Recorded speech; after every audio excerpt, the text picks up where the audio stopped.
Storm Breath Dragon? Keep your Poly K up. I feel like then you're getting awfully low because of the tokens, and there's a possibility you die to burn. Yeah.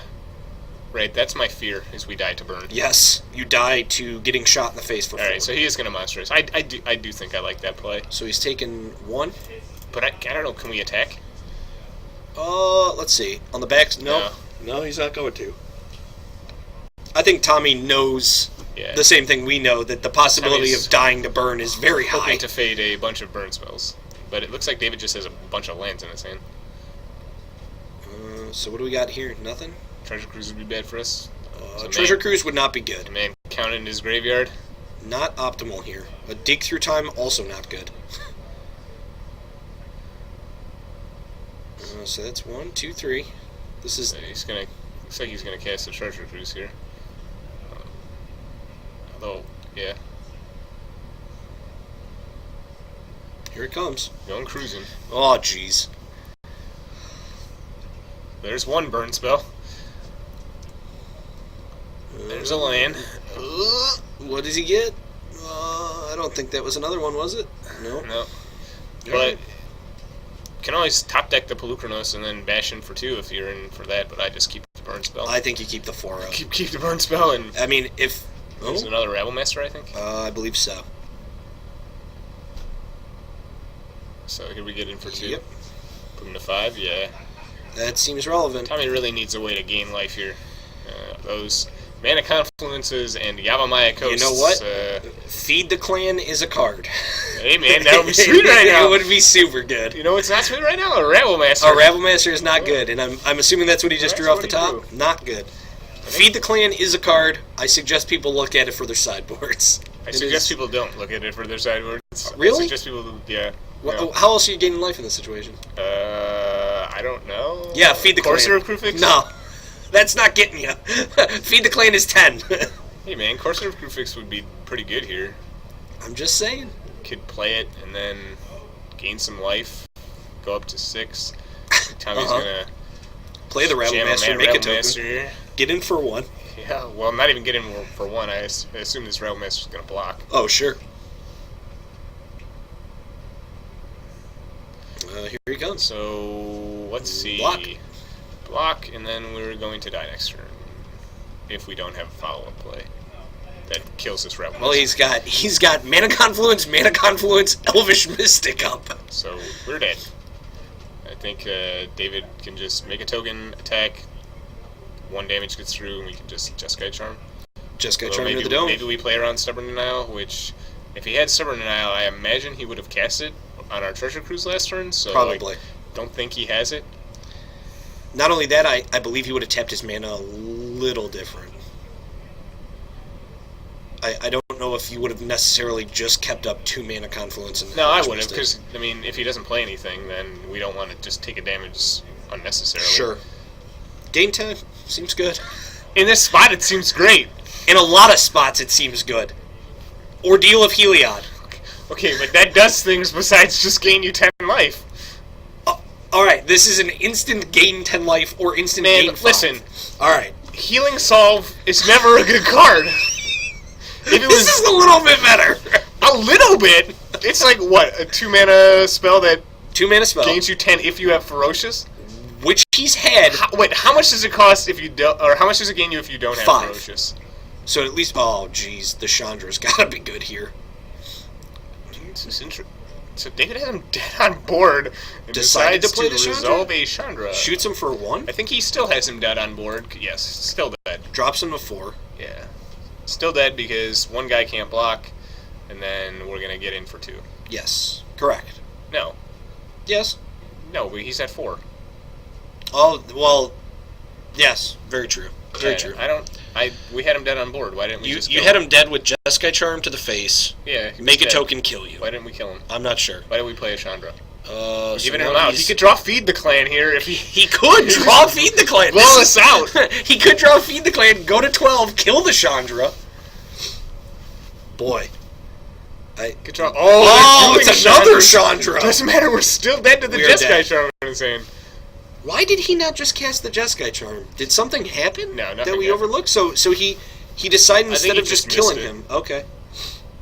Unless he was, I don't know. No. I'm not. Maybe no. he's playing around Feed the Clan. That would be actually. We can ask him after this. That'd be impressive if he was. By the way, we did talk to Ben Sliwa about why the Hushwing Griff was in there, and I believe he put it in because he said he had no other cards to bring in against that deck. And he wanted a clock in the air. He wanted a clock in the air. He also did not think of Heliod's program. Thank you. We appreciate the commentary, the nice thank yous. So Tommy has a bunch of spells in his hand and a bunch of lands that deal him damage, and he's at 2, facing down a thing that pings every turn. And doesn't let you block. Yeah. Pings you. Yeah. And a Jeskai Charm in our opponent's hand that they neglected to cast last turn when we were dead on board. I still can't understand why. Can't imagine Tommy's going to win this game. No, the Chandra's dead. I mean, this is the Reklo Sage targets nothing, gives you a blocker. This is the correct line. Yeah. Boy, I just can't. Here's Chump Blocker, and David's still not playing the Jeskai. Why is he just slow not rolling the Jeskai Charm? I don't understand. Maybe he doesn't have it. Is it possible? No. I'll Chump Block. Jeskai Charm me to the face. Sure, thank you. There, it's right there. All right. It was right there. Slow rolling us for sure. The slow roll was there. So the Jeskai Tokens deck, once again, scooping up a win. Gets there. A little roundabout way to get there. That was really strange. He did have it for a while. I mean, I feel like the line of play that we suggested, or that you suggested, just to make a Rabble Master token, swing with the Rabble Master and the 3 tokens, Jeskai Charm my opponent, he's dead. Yeah, and once again, I mean, you can say all you want that the mana for this deck is just like all of the other wedges, but it doesn't appear to be like all the other wedges. Well, okay, so now that we've had time to see that, we kind of answered it, I halfway answered it kind of through the match. You were trying to play your spells at just the right time. You know what I mean? You're an aggro deck. Yes, you don't have the option of sitting back and playing my Seeker on turn 2, no turn 1 play. You are trying to present a clock to your opponent in an aggro or mid-range fashion, using these ferocious spells like Crater's Claws to apply damage, using a Savage Knuckleblade that possibly has haste. You're trying to curve out, and I think... So, I don't know. But even the Jeskai deck, it has... So the Jeskai deck isn't playing... Well, see, the Jeskai deck is playing a 3-drop that also, like, Ascendancy. I think it's just the fact that you're trying to curve out.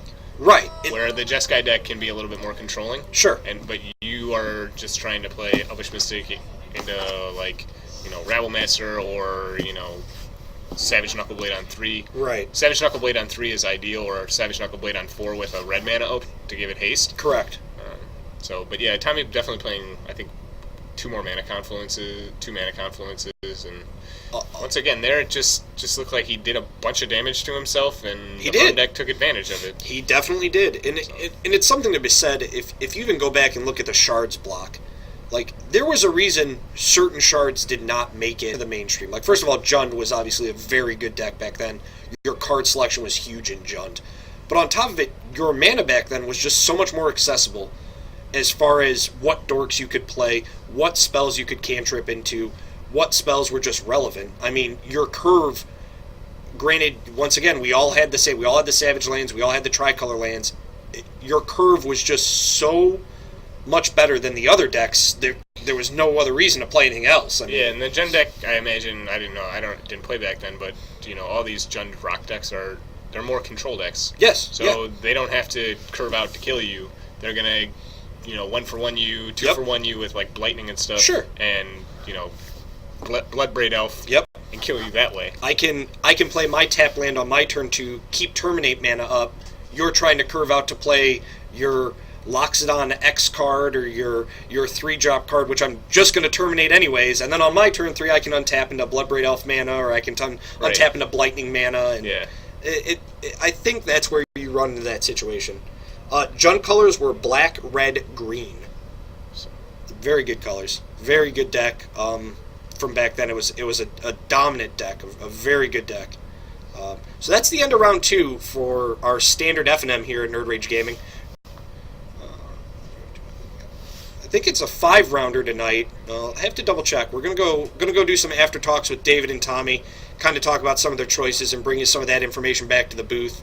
We'll get round 3 going here in just a little bit, so we'll see you soon.